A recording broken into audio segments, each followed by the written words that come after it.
Today we're doing quite a relaxed workout. So you see me right now putting my hand wraps on. We're going to be doing some work on the heavy bag.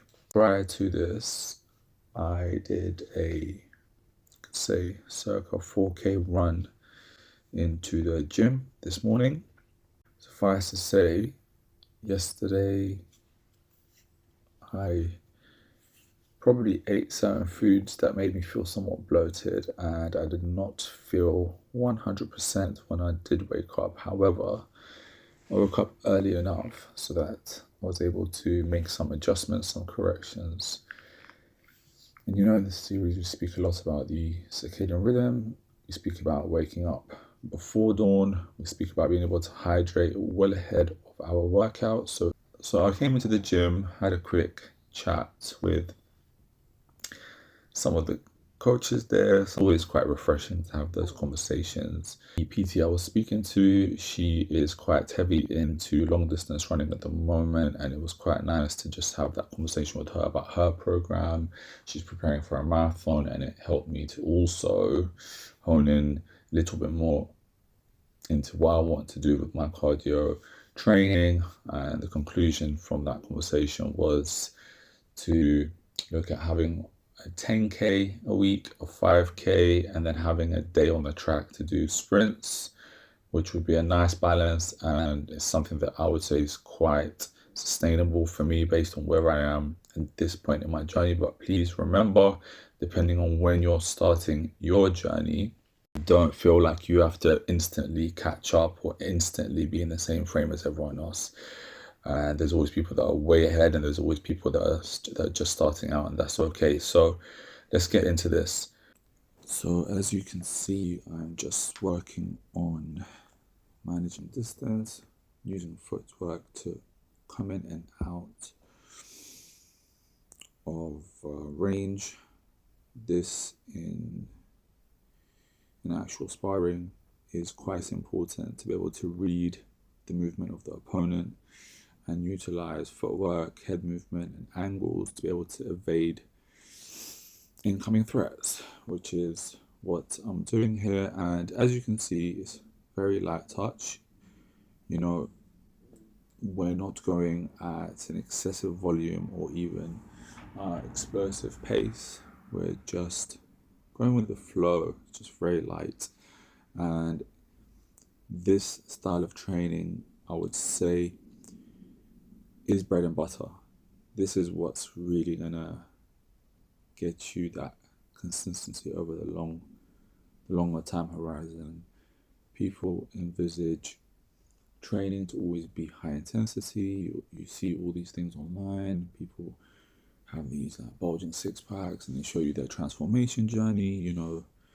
Day 1 to day 90, and they've lost 20 kilograms, and they're now ripped, and it's just not how things actually play out in the real world. We want to be able to sustain its consistency over intensity. And it's interesting, we perceive the sense of time in scarcity. However, when we really weigh it up, we spend a lot of time watching sports, watching entertainment, watching social media feeds, and 45 minutes a day, 30 minutes a day, for a lot of people is accessible. And I suppose with today's protocol, we're just showing how easy it is to set some steps around a program, that it is accessible and that is flexible with how you want to fit it around your day to day. We did quite a few of those kind of distance management protocols. Then we've moved into just now actually hitting the bag, sort of doing the distance management drills, and then now naturally transition to shadow boxing framework. So interesting to me that some of these creative spaces in the gym are often just left vacant, and I'm like, thank you very much, I don't mind. But it's often neglected because people do think of training, you know, they focus heavily on bodybuilding and weight training.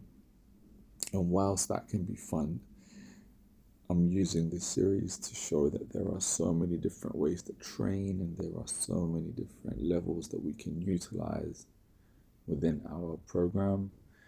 Just adding in some footwork drills here as well. Again, not going too fast, not too intense, just to, you know, keep that flow, keep that energy, keep that rhythm alive. It's about creative movement. It's about doing what you like. Some may say this is a samba style. Don't judge me. I am not a dancer, but we train our movement always. And quite simple, just doing around 50 jabs. To go back to the previous point, you want to be able to dial down the intensity of your training so that it never feels like it has to be this massive shock to the system. And as you can see, I just did 50 jabs, then it's going to be 50 crosses, and then there's going to be, should be around 50 hooks on both sides.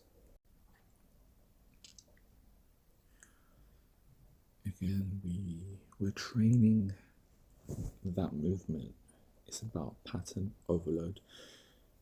Today, it might be 50 jabs, 50 crosses, 50 hooks, 50 uppercuts, and it might not seem like it's very intense, but over a long enough timeline, if you do that, let's say on a weekly basis, you can see how the numbers start to come together. And again, this is something that, you know, we're doing independently. We're not going to a class. We're not having to train with a training partner. It's just very simple. We just came to the gym and we're ready. We're hydrated in the morning. We made sure, you know, we turned that feeling of doubt or not being 100% into productive trigger point. And now, you know, we're just going on with it. It's a nice flow. Nothing too extreme, nothing too intense.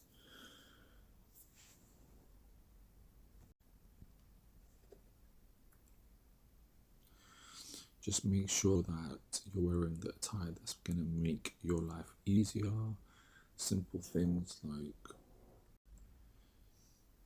having your laces tightly done so that your ankles are nicely locked in. We don't want shock traveling through due to loose attire that may then create some sort of strain on some of our joints, for example.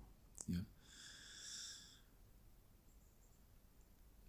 It was a nice day in the gym. It's literally, this was 2nd of January, so people haven't flooded in yet, but I can assure you this time next week it's going to be crazy because we know the vibe, we know the program. It's going to be a new year, new us, new them.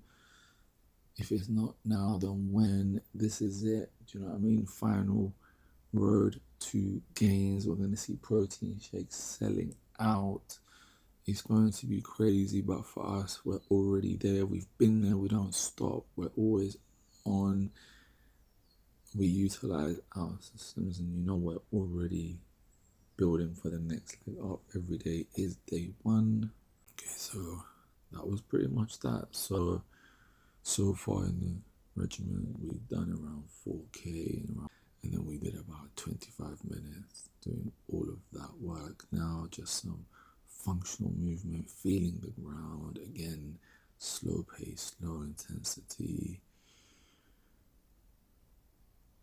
Stretching out. Something could be in the gym for an hour or 2 or 3 or 4, because when we're dynamic in our approach, you have a day off and you have the time and you can explore different training protocols, cardiovascular, stretching. You can literally spend an hour stretching. You can spend an hour doing cardio. You could do an hour doing functional movements.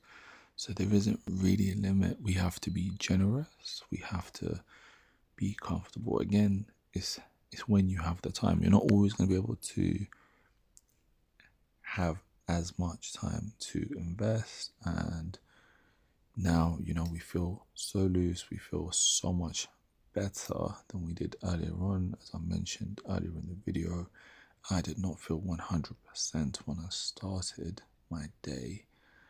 However, we hydrated, we corrected, we reset, we made sure we had everything we needed to come out and do what we needed to do.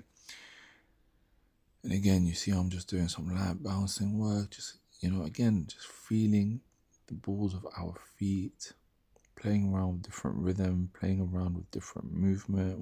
You see, I'm a bit excited now. I just got back. My jacket is turned inside out. I'm feeling fresh. I'd done about 600 meters in the pool. When I finished, 25 minutes in the sauna, and you can see I'm just really excited. I feel very sharp. It was, and that's what happens sometimes after the session. You're like, wow, like I feel reinvigorated, and you can see I'm just really excited, overzealous. Backpack still on, headphones are on.